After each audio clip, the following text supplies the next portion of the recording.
arkanul iman, yaitu rukun iman. Seperti yang kita ketahui bersama bahwasanya rukun iman ada 6. Iman kepada Allah Subhanahu wa taala, iman kepada para malaikatnya, iman kepada kitab-kitab, iman kepada para rasul, iman kepada yaumul akhir, dan iman kepada takdir baik dan buruk. Pembahasan kita malam hari ini melanjutkan rukun iman kepada kitab-kitab Allah Subhanahu wa taala. Kitab-kitab yang diinginkan adalah kitab suci yang Allah Subhanahu wa taala turunkan dari langit, yang asalnya adalah firman Allah Subhanahu wa taala, kemudian dibukukan menjadi lembaran-lembaran kitab yang hari ini sebagiannya berada di tangan kita. Kita mengimani rukun iman yang ketiga ini, yaitu iman pada kitab-kitab Allah Subhanahu wa taala, mencakup padanya 4 hal. Yang pertama, kita meyakini bahwasanya kitab-kitab tersebut benar datangnya dari Allah Subhanahu wa taala, dan itu adalah firman Allah Subhanahu wa taala.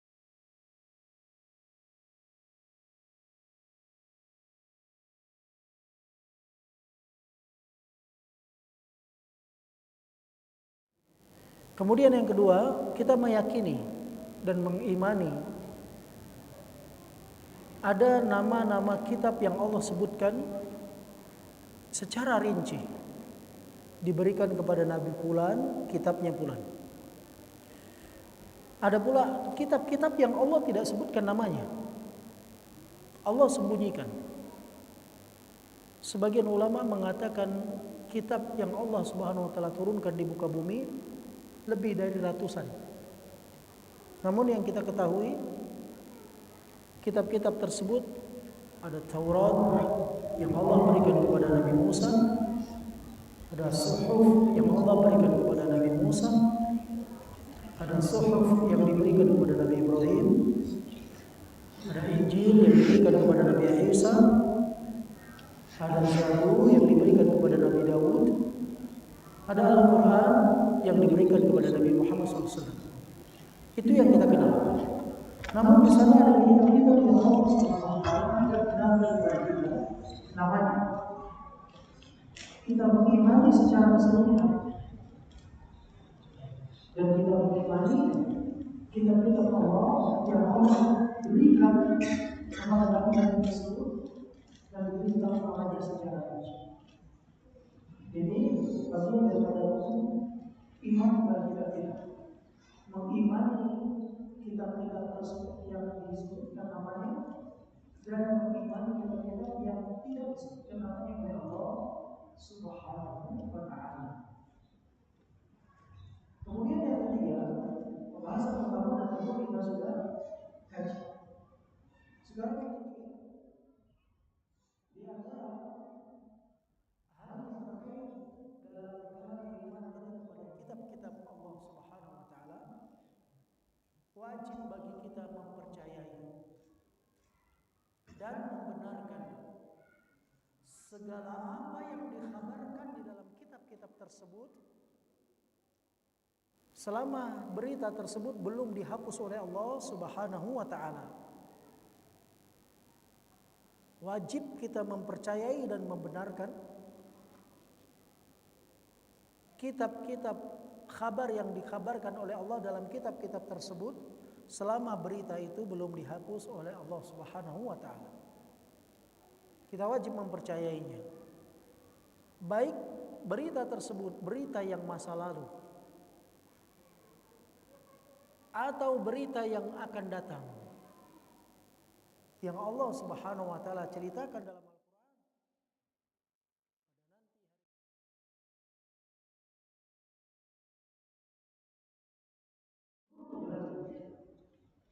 bumi akan terbelah, lautan akan tumpah, panas seperti panasnya api. Ini semua berita yang Allah kabarkan kepada kita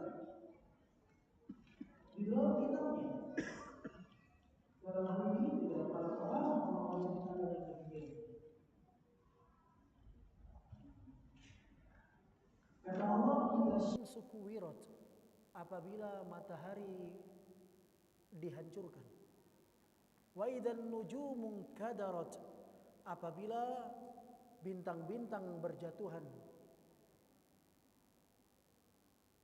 Idza syamsu kuwirat wa idzan nujumu kadarat wa idzal jibalu suyirat, apabila gunung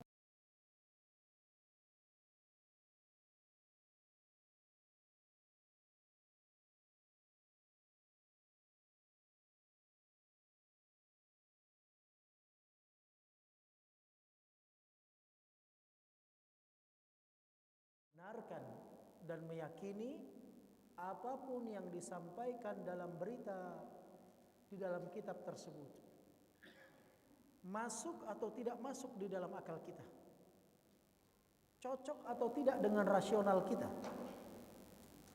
Karena Al-Quran di antara kitab Allah, Allah Azza wa Jal memulainya dengan bentuk keimanan.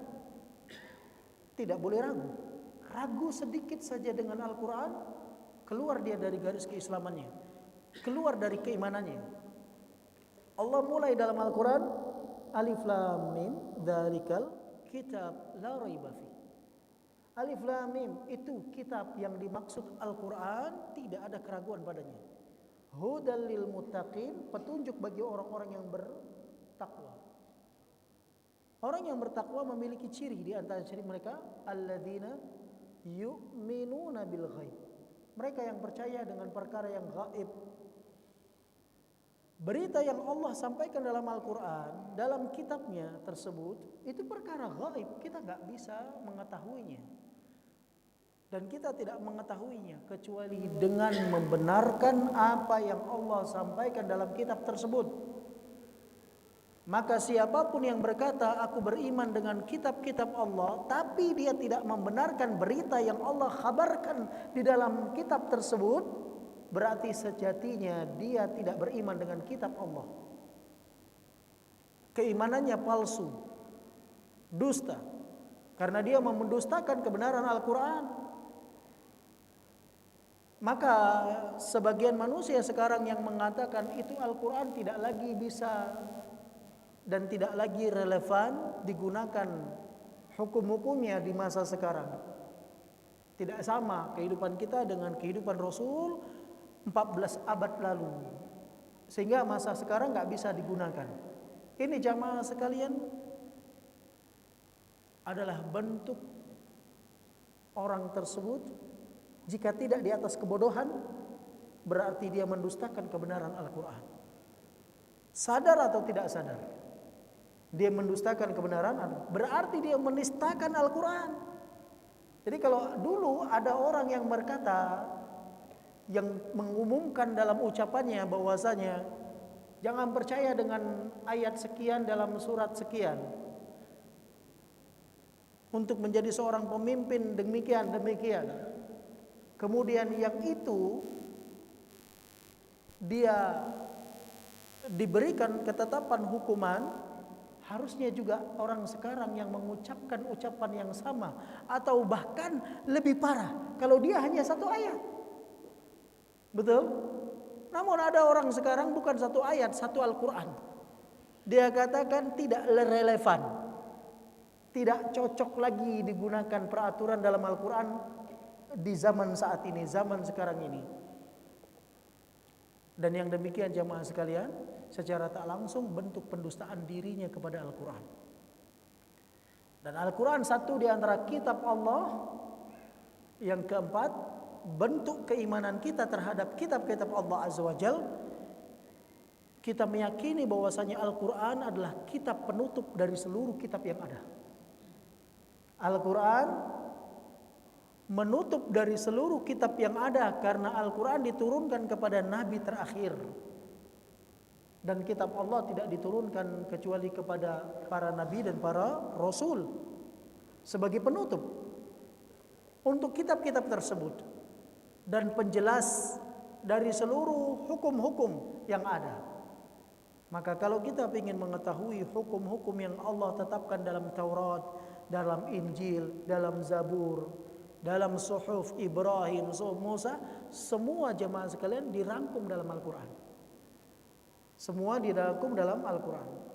Yang cocok syariat kita dengan syariat sebelum nabi-nabi sebelum kita, sebelum nabi-nabi Muhammad SAW, yang cocok maka diperjalankan. Kalau tidak ada kesesuaian atau tidak cocok, maka ditinggalkan, diambil syariat kita. Contoh, di zaman Nabi Musa alaihissalam, orang yang mau bertobat, syarat taubat itu dia harus bunuh diri. Kalau dia punya dosa, dia mau membersihkan dosa, cara membersihkan dosanya, dia ambil pisau, kemudian dia tikamkan dirinya sendiri. Itu cara membersihkan dosanya. Di zaman Nabi Musa alaihissalam, datang syariat baru yang Allah berikan kepada Muhammad SAW dalam kitabnya, yaitu Al-Quran. Taubat itu tidak demikian.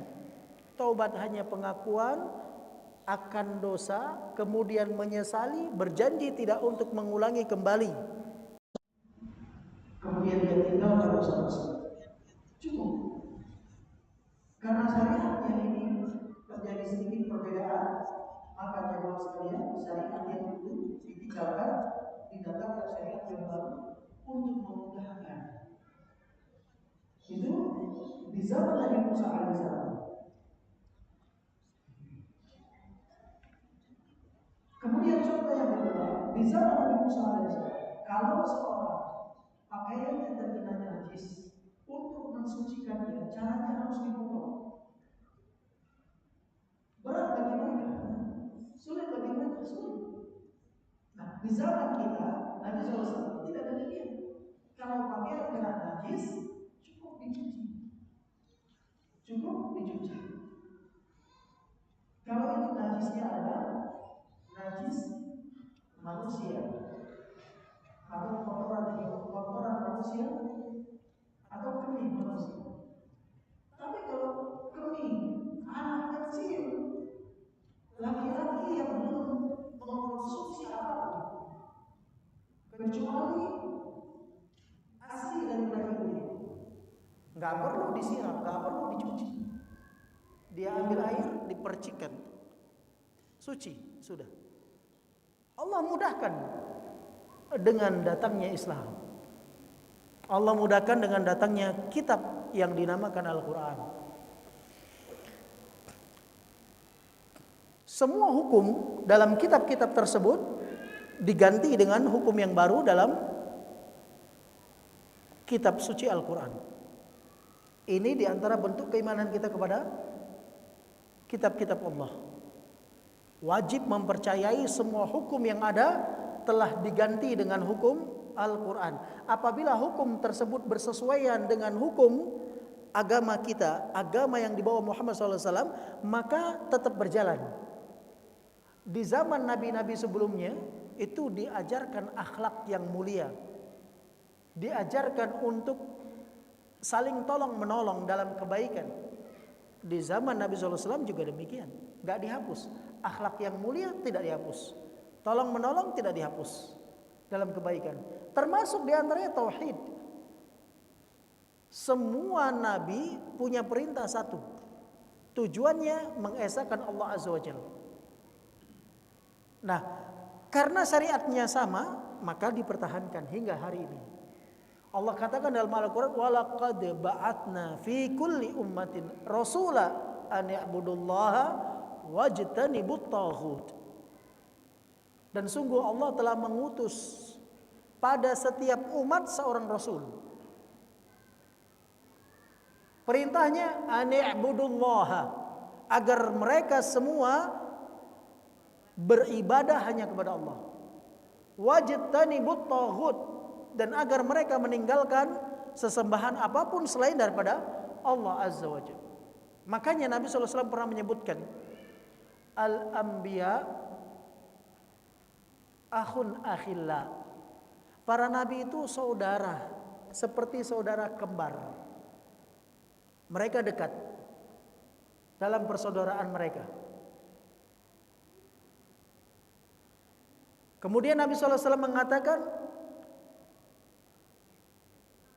aba'uhum wahid wa ummahatuhum syatta. Ibu mereka berbeda, bapaknya satu.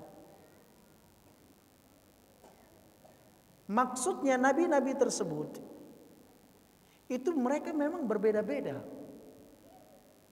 dari orang tua masing-masing, akan tetapi sumber syariat mereka satu, dari Allah Subhanahu wa taala.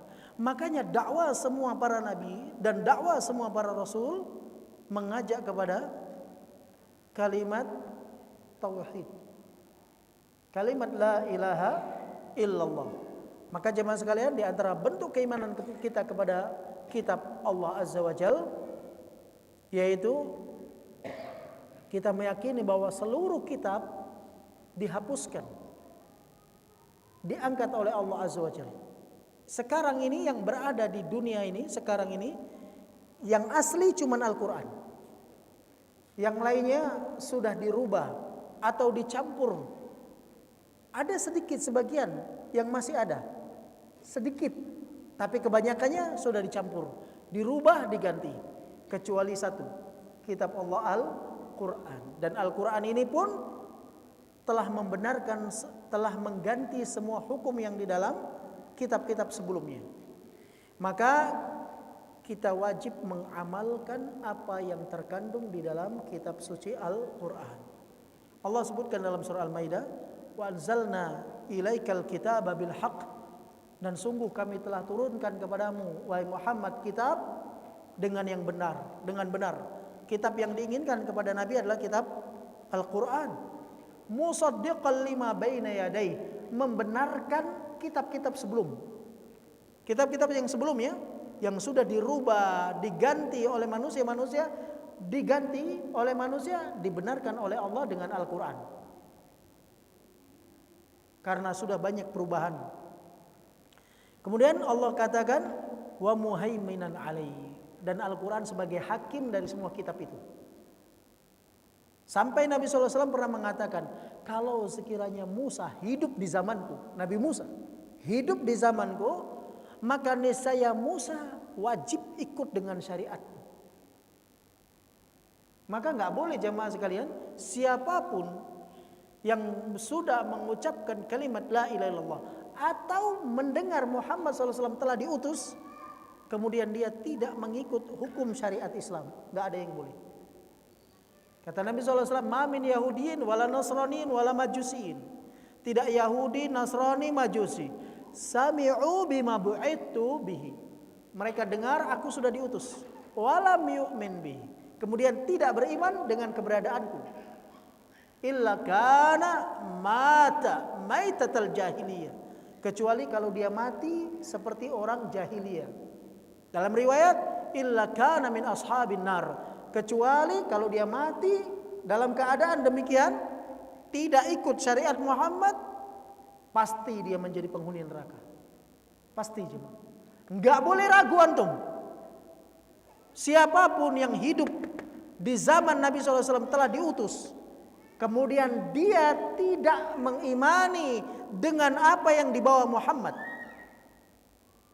Apa yang dibawa Muhammad? Al-Quran.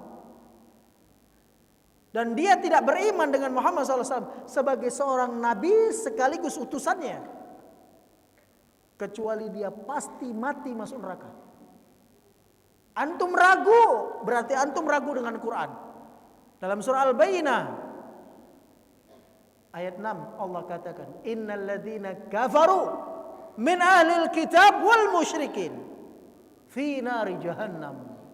Allah katakan, sesungguhnya orang-orang kafir, siapapun dia, kafir murni atau kafir yang dirinya Islam keluar dari Islam, murtad dia. Innal ladzina kafaru min ahlil kitab, dari kalangan ahlil kitab, Yahudi dan Nasrani. Karena agama yang dikenal di zaman itu Yahudi dan Nasrani, belum dikenal Konghucu, belum dikenal Hindu, Buddha, belum dikenal. Nah, sekarang ada agama-agama yang lain selain daripada Islam. Innal ladzina kafaru min ahlil kitab wal musyrikin, dari kalangan ahlil kitab dan orang-orang musyrik, penyembah selain Allah. atau dia menyembah Allah, di samping lain dia juga menyembah selain Allah. Allah ponis dia fi nari jahannam, pasti dia di neraka jahannam. Kalau dia mati dalam keadaan kemusyrikannya, tidak bertobat dia, tidak kembali dalam agama Islam, pasti mati dalam keadaan masuk ke dalam neraka, enggak akan pernah keluar selamanya. Kata Allah, khalidina fiha abadan, dia kekal di dalam neraka selama-lamanya, enggak akan pernah bisa keluar. Maka jemaah sekalian, hal terpenting bagi diri kita itu selamatkan diri kita, kemudian keluarga kita dari api neraka. Ya ayyuhalladzina amanu qu anfusakum wa ahlikum nara. Wahai orang-orang beriman, selamatkan dirimu dan keluargamu dari apa? Api neraka. Apa kata Ali bin Abi Thalib radhiyallahu an menafsirkan ayat ini, dan Mujahid muridnya Abu Hurairah radhiyallahu an menafsirkan ayat ini, atau muridnya Ibnu Abbas radhiyallahu an, beliau mengatakan adibuhum wa 'allimuhumul faraid, ajarkan kepada mereka, didik mereka dengan ajaran agama. Agama yang dimaksud Islam, agama yang dimaksud Islam, karena enggak ada satupun agama di bumi ini sampai hari kiamat yang diterima oleh Allah kecuali satu, Islam. Allah katakan dalam Al-Quran, inna dina indallahil Islam. Sesungguhnya agama satu-satunya di sisi Allah Islam. Dalam ayat lain Allah katakan, wa man yabtaghi ghairal islami dinan falan yuqbal. Siapapun yang mengharap agama selain Islam pasti Allah menerima. Wa huwa fil akhirati minal khasirin. Di akhirat dia bangkrut dia, sengsara dia. Kenapa? Karena jabatan kamu. Orang yang paling sulit di dunia ini, buta mata, cacat kedua tangan dan kaki, telinganya terpotong, hidungnya terpotong. Kalau dia musuh, itu lebih mulia di sisi Allah dibandingkan orang yang buta, memiliki harta yang melimpah, memiliki kekuasaan dan kebesaran di dunia, tapi dia kafir, mati di atas kekafiran. Ini mulia di Islam. Kemuliaan Islam di sisi Allah SWT. Makanya Umar bin Khattab radhiyallahu anhu, beliau mengatakan dalam ucapan beliau, "Nahnu qaumun a'azzanallahu bil Islam." Kami ini umat, para sahabat. Pimpinannya saat itu Umar bin Khattab. Dia berkata kepada sahabat-sahabat yang lain yang hadir saat itu, manusia-manusia yang Allah rekomendasi mereka di dalam surga. Kata Umar bin Khattab, "Nahnu qaumun a'azzanallahu bil Islam." Kita ini umat yang Allah muliakan dengan Islam. Wa man ibtaghal 'izza bi ghairil Islam adallahu Allah. Siapapun yang mencari ketinggian dan kemuliaan selain beragama Islam, pasti Allah akan hancurkan dia, Allah hinakan dia. Jemaah sekalian, oleh karenanya jemaah sekalian, di antara bentuk keimanan kepada kitab-kitab Allah Azza wa Jal adalah kita membenarkan apa yang terkandung dalam kitab-kitab tersebut dari kabar dan beritanya, dan meyakini Al-Quran sebagai penutup semua kitab tersebut. Kemudian yang terakhir, bentuk keimanan kita kepada kitab-kitab Allah adalah al-amalu bil ahkam al-waridah. Kita wajib mengamalkan hukum-hukum terkait di dalam kitab-kitab Allah Azza wa Jalla. Karena sebenarnya jemaah, kitab Allah yang namanya Al-Quran itu tujuan Allah turunkan untuk diamalkan. Apa kata Fudail ibnu Iyad? Begitu juga Al-Hasanul Basri berkata, Inna Allah anzala al-Quran liyu'mala bihi. Sesungguhnya Allah turunkan Al-Quran agar diamalkan. Jadi tujuan Al-Quran Allah turunkan di muka bumi ini untuk panduan hidup manusia untuk diamalin. Fattakhadan nasu qira'atahu amala. Tapi sayang, kebanyakan manusia zaman sekarang menganggap baca Quran sudah dianggap mengamalkan.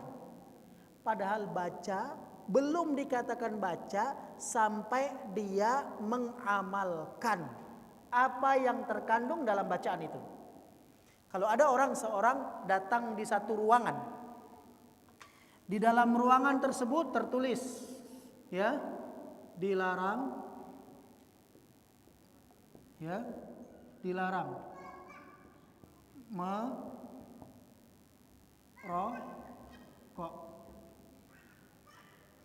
Kemudian ada orang di bawah tulisan itu, dia melihat tulisan tersebut.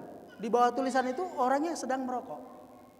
Kira-kira kalau ada orang yang datang melihat orang yang sedang merokok di bawah tulisan tersebut, berhak nggak untuk berkata, kamu nggak baca tulisan itu?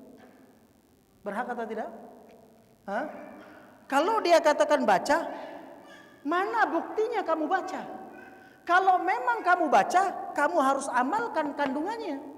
Tapi kalau kamu baca tak beramal, tak mengamalkan kandungannya, Anda belum dianggap membaca. Bisa dipahami? Ada orang membaca satu tulisan, satu ultimatum, dalam ultimatum tersebut dilarang merokok, tapi di bawah tulisan itu dia merokok. Orang kedua datang, Mas, di sini nggak boleh merokok. Mas nggak lihat baca tulisan itu? Dia katakan, oh saya baca.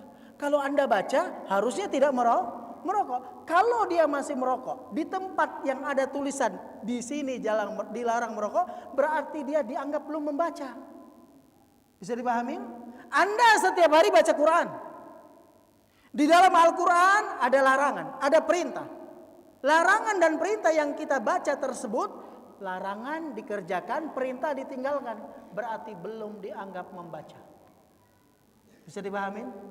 Berarti belum dianggap membaca. Makanya disebutkan dalam firman Allah Subhanahu wa taala, alladzina atainahumul kitab yatlunahu haqqa tilawati. Orang-orang yang Allah kasih kitab kepada mereka, mereka membacanya dengan sebenar-benar bacaan. Kata Syekh Abdul Razak bin Abdul Muhsin Al-Badr, sebenar-benar bacaan, dia membaca hurufnya, memahami kandungannya, mengamalkan isinya. Kalau belum melakukan 3 hal ini, walau dia baca tapi belum diamalkan, belum dianggap baca. Bisa dipahami jemaah? Bisa dipahami? Oleh karenanya jemaah sekalian, apapun yang terkandung di dalam hukum-hukum dalam kitab-kitab Allah, dalam hal ini kitab sebagai penutup adalah Al-Quran, maka kita wajib untuk mengamalkan kandungannya. Wajib untuk mengamalkan kandungannya. Ini bentuk keimanan kita kepada kitab Allah Subhanahu wa taala. Rukun iman yang keempat, yaitu al-iman bir-rusul. Iman dengan rasul-rasul Allah. Kita pernah sampaikan, rasul-rasul Allah Azza wa Jalla, ada yang kita kenal, ada yang kita tidak mengenalnya. Ada yang Allah informasikan, ada yang Allah sembunyikan, dan tidak Allah informasikan tentang mereka. Tentunya yang demikian sesuai dengan hikmah yang Allah miliki. Hikmah dalam agama kita, ada yang kita ketahui, ada yang kita nggak ketahui. Kemudian jamaah sekalian, Rasul mereka adalah hamba, manusia. Mereka bukan Tuhan. Sehingga letakkan posisi mereka sebagaimana mereka manusia. Tidak pantas untuk disembah dan diibadahi. Mereka Rasul, pantas untuk diikuti dan dimuliakan. Namun tidak untuk dituhankan dan diibadahi. Karena ada sebagian manusia yang berlebihan dalam mensikapi seorang Rasul. Contohnya siapa? Itu orang-orang yang menjadikan Isa sebagai Tuhan. Isa itu seorang Rasul, tapi bersikap berlebihan terhadap Isa akhirnya Isa diangkat menjadi anak Tuhan. Ujung-ujungnya Isa dituhankan. Betul? Ini berlebihan dalam bersikap. Allah ingatkan dalam Al-Quran kepada Bani Israel. Ya Bani Israel, la taghlu fi dinikum. Wahai Bani Israel, kalian jangan berlebihan dalam beragama. Kita nggak boleh jemaah berlebihan dalam agama, nggak boleh. Dalam beragama itu pas-pasan. Nggak usah lebih-lebih, nggak usah kurang, pas. Karena agama kita itu agama pas. Nggak perlu dilebihkan, nggak perlu dikurangi. Makanya jemaah sekalian, kata Imam Malik rahimahullah taala, man istahsana fil islami faqad syara. Kata beliau, barang siapa yang di dalam agama Islam melakukan satu amalan, dia menganggap amalan tersebut adalah amalan yang baik, tapi tidak ada contoh dari Rasul SAW, tidak ada persetujuan dan ketetapan Nabi SAW, tidak ada praktek dari Nabi SAW, faqad syara, berarti dia sudah buat syariat baru. Wa man syara', barang siapa yang sudah membuat syariat baru, faqad za'ima anna Muhammadan khana risalah, berarti dia menganggap Muhammad sebagai pengkhianat dalam menyampaikan wahyu. Makanya nggak perlu ditambahi dalam agama kita, cukup pas dan nggak perlu dikurang-kurangi, karena agama kita agama yang sempurna. Sempurna itu nggak kurang, juga tidak lebih. Maka kalau kita mau beragama, pas-pasan. Jangan seperti orang Nasrani yang berlebihan. Jangan seperti orang Yahudi yang banyak kurangnya dalam beragama. Rasul, mereka adalah orang yang Allah Azza wa Jal berikan keutamaan. Allah berikan wahyu kepada mereka. Dengan membawa syariat-syariat, Allah perintahkan untuk menyampaikan dakwah kepada umatnya. Di saat umat sudah jatuh dalam kesyirikan, itu Rasul. Nabi adalah orang yang Allah Azza wa Jalla berikan keutamaan. Allah berikan aturan syariat kepada mereka. Diperintahkan untuk mengajak manusia dalam kebaikan di saat belum adanya terjadi kesyirikan. Makanya Adam itu nabi, bukan rasul. Karena di zaman Nabi Adam tidak ada kesyirikan. Sampai di masa datangnya Nabi Nuh. Nabi Nuh Allah angkat menjadi seorang rasul. Rasul yang pertama. Karena di zaman Nabi Nuh awal mula terjadi kesyirikan. Setelah jarak 10 abad antara Nabi Nuh dengan Nabi Adam alaihi salam. Antum tahu bagaimana terjadinya kesyirikan awal mula di muka bumi ini? Di zaman Nabi Nuh alaihi salam. Itu ada orang-orang soleh yang hidup di masa itu. Ketika orang-orang soleh tersebut meninggal dunia, maka orang-orang yang dekat dengan orang soleh tersebut ingin mengenang tentang kebaikan-kebaikan mereka. Maka dalam kematian mereka, maka mereka buatkan kuburan. Maka kuburan tersebut mulai ditinggikan. Awalnya hanya untuk mengenang. Berikutnya datang generasi berikutnya sampai akhirnya syaitan, iblis membisikkan kepada manusia untuk membangun patung-patung orang-orang soleh tersebut di pekuburan-pekuburan itu. Akhirnya patung-patung itu dibangun. Ketika patung-patung tersebut sudah mulai terbangun, maka mereka belum meminta kepada patung itu.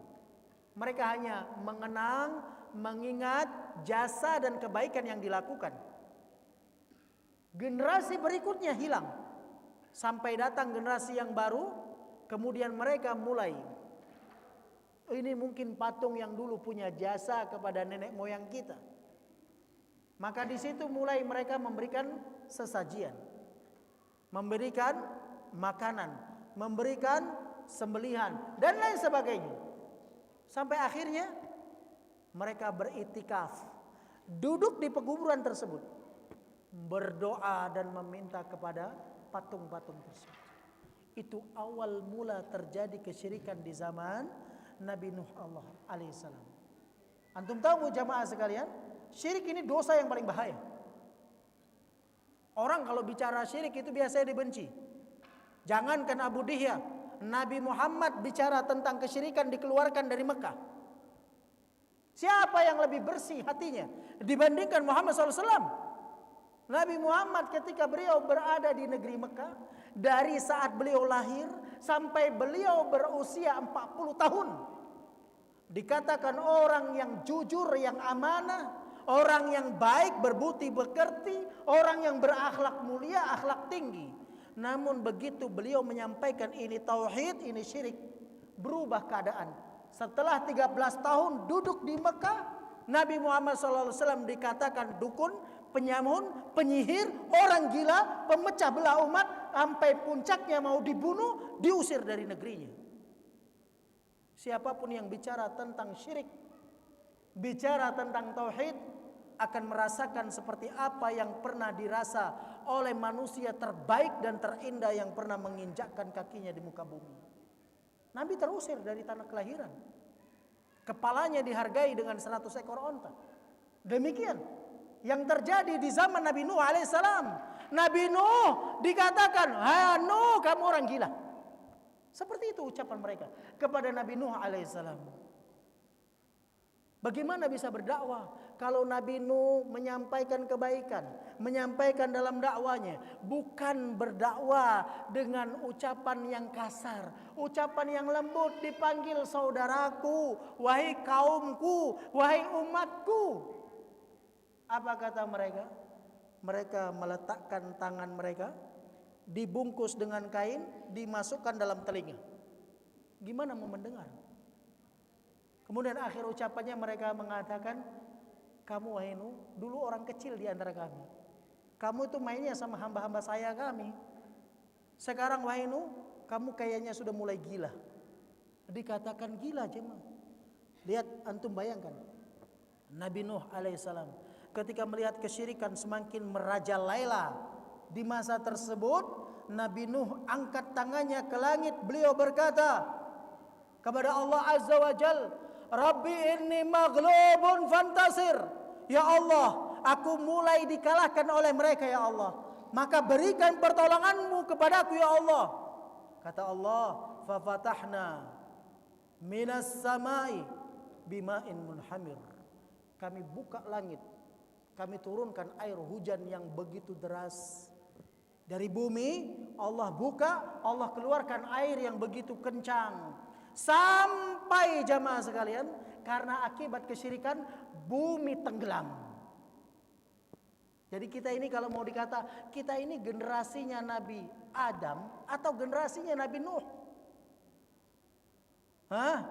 Sebagian ulama mengatakan Nabi Adam itu bapak biologis.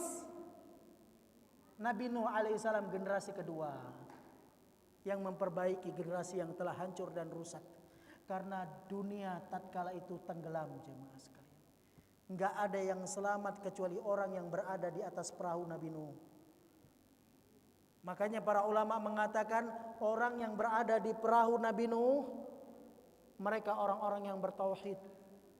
Orang-orang yang menyampaikan tauhid, orang-orang yang memberantas kesyirikan. Maka antum jangan ragu, sampaikan tauhid di rumah. Sampaikan tauhid kepada keluarga. Itu yang nyelamatin kita nanti dari ombak dan banjir kencang seperti ombak dan banjir kencang yang ada di zaman Nabi Nuh alaihissalam. Dan jamaah sekalian, jangan dikira cerita Nabi Nuh itu cerita dongeng. Jangan. Kenapa? Di antara bentuk keimanan kita kepada kitab, kita membenarkan kisah tersebut. Betul? Betul? Antum perhatikan, cukuplah tsunami yang memberikan cerita kenyataan dalam dunia kita yang kita saksikan hingga saat ini. Entah bagaimana ceritanya itu kapal kok bisa berada di tengah kota. Gimana ceritanya itu? Rasa-rasanya nggak mungkin kalau orang bawanya. Tapi Allah mampu dengan air. Allah menggiring kapal tersebut berada di atas rumah. Betul? Subhanallah. Nah jamaah sekalian, demikianlah para rasul. Yang dikatakan rasul, orang yang Allah kasih wahyu, Allah perintahkan dalam dakwah untuk memberantas kesyirikan. Dan kita wajib beriman kepada para rasul. Insyaallah di pertemuan selanjutnya jamaah sekalian, saya sudah dengar azan, akan menjelang azan. Di pertemuan selanjutnya insyaallah kita akan membahas tentang keimanan kepada para rasul Allah Subhanahu wa taala. Jangan dikira rasul itu hanya bilangan yang sedikit. Yang kita kenal dalam Al-Qur'an cuma 25 nabi dan rasul.